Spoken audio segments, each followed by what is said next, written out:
En 2013, Internet a braqué ses projecteurs sur les forums de 4chan, où un utilisateur anonyme a publié un jeu avec une histoire particulière. Il racontait que lors d'une exposition à Rochester, New York, son père avait acheté un paire de CD dans une seule boîtière. Les premiers contenaient des éléments d'ingénierie, mais les seconds renformaient un jeu réalisé avec la dernière version de Blender 2.67. Le jeu s'appelait Station.exe. Il semblait être un fichier exécutable sans importance, sans rien d'intéressant, mais cette impression s'arrête lorsque l'on ose l'ouvrir. Immédiatement, le jeu vous place à la première personne dans le rôle du personnage principal. Son but dans ce monde plongé dans son obscurité presque totale n'est pas clair. Au-delà d'explorer ce qui ressemble être les installations d'une station, tout en essayant à tout prix d'éviter d'être touché par des sortes de lunes à visage. Si elles vous touchent, vous perdez et êtes éjecté du jeu.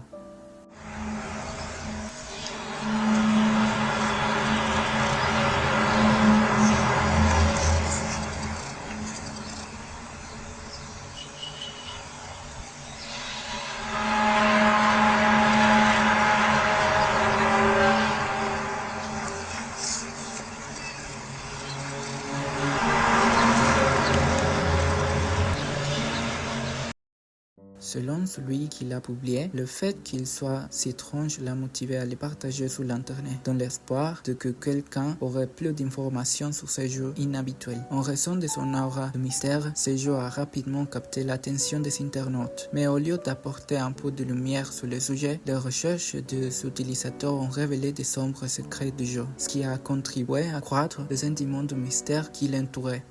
L'une des choses qui a le plus attiré l'attention fut qu'un mur de la station affichait des coordonnées géographiques menant à un bâtiment ressemblant à une station au milieu d'une forêt dense près de la ville de Myrne au sein de la République de Sakha en Russie. Tout semble indiquer que la zone est restreinte, raison pour laquelle personne n'a tenté de se rendre à ces coordonnées dont le but reste inconnu.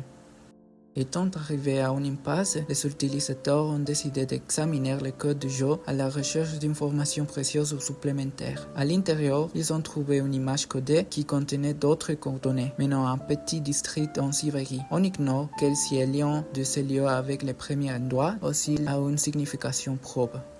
La dernière chose qui a été trouvée fut une adresse web menant à un site qui était protégé par un mot de passe. Les tentatives ont été faites pour contacter les propriétaires de ce site, mais il a déclaré qu'il ne savait rien du développement de ce jeu ni d'aucune information le concernant.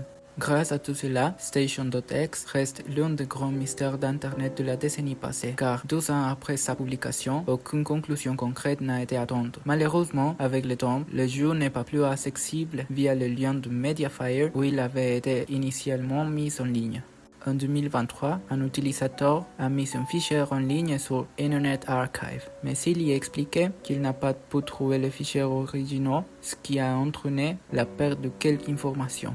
De plus, certaines personnes affirment que le jeu n'avait pas une seule version, mais que plusieurs circulant sur Internet. L'une d'elles aurait contenu de prétendus GIFs à caractère adulte, une autre aurait présenté les légers changements dans le terrain du jeu, et la version disponible sur le site web affichait elle aussi quelques différences par rapport aux fichiers initialement mis en ligne sur Mediafire.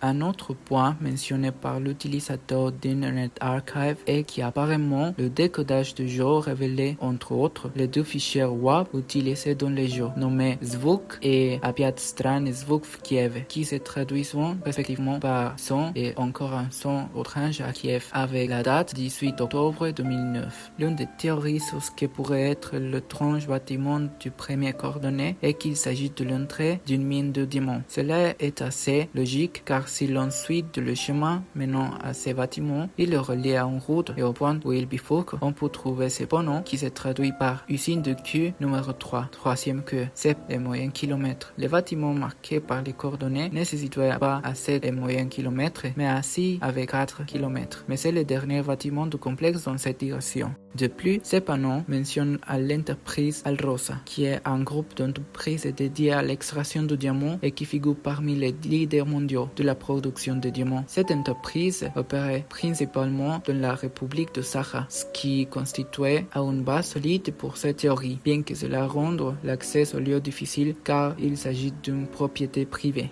En dehors de ces informations, on ne sait rien de plus concernant le jeu ou sa création, ni ce qu'il trouve au emplacement de coordonnées qu'il contient. Il ne reste plus qu'à attendre que quelqu'un obtienne et partage plus d'informations, mais c'est peu probable. 12 ans ont passé sans qu'aucune nouvelle ne fasse surface. Et même s'il avait quelque chose sur place, il est possible que cela ait été endommagé par les temps ou retiré par les travailleurs du site.